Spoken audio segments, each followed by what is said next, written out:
What is something that you splurged on financially, maybe the first time you became a head coach and had a bigger paycheck, that turned out to be worth every penny?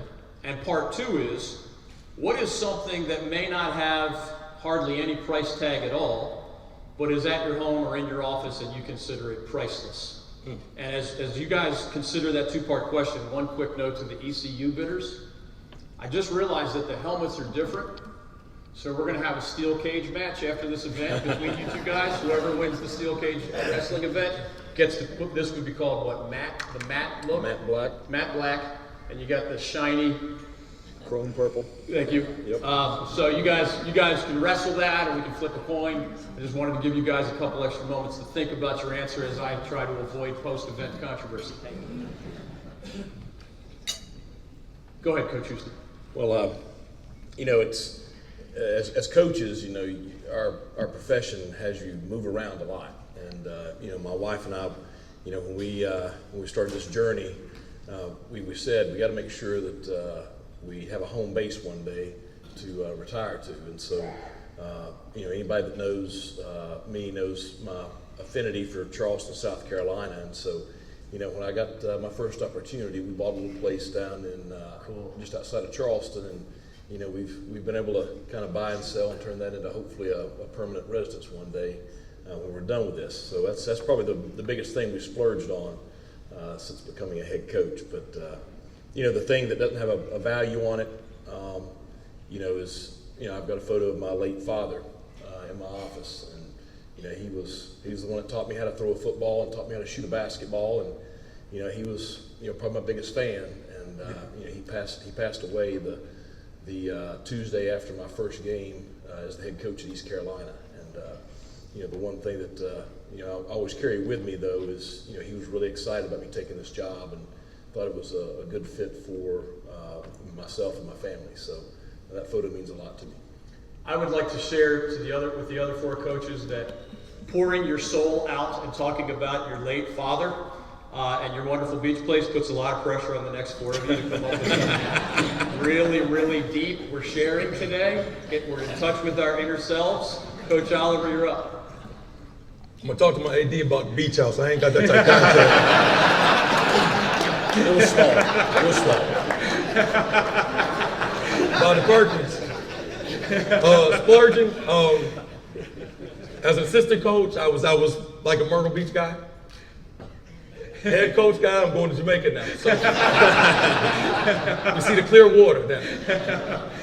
Something that does not have a price tag, that you can't put a price tag on. And all these coaches say, them box of championship rings. That's it. You can't buy a championship ring. Well put. Coach Brown. We got a golf simulator in our upstairs where we can go act like we can play.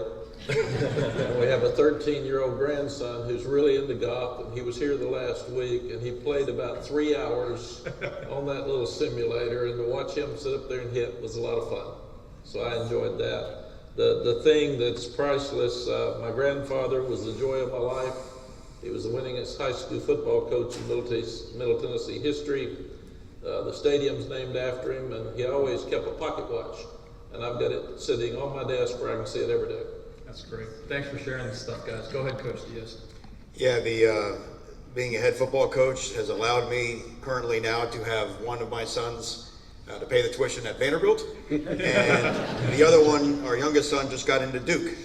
So if you want to know where our money is going to Vanderbilt and Duke University. There is no employee discount when you're the head football coach at Duke to send your kid at Duke.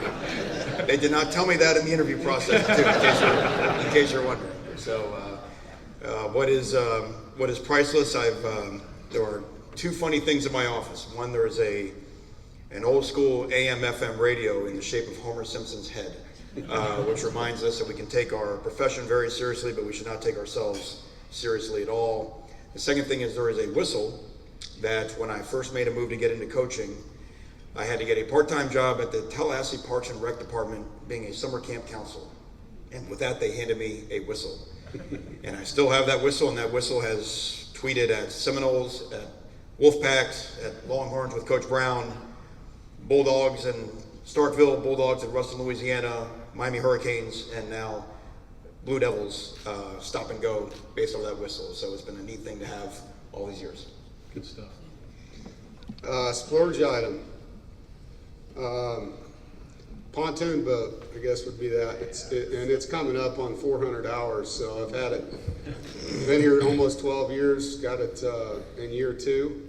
Had to get through the first year, and then got a pontoon boat that we get out on and have a good time. Have a lot of family memories, and we go to Lake Gaston, that's kind of where we go. But as a young kid, my grandfather was my idol, and had 8 children, and was a coach.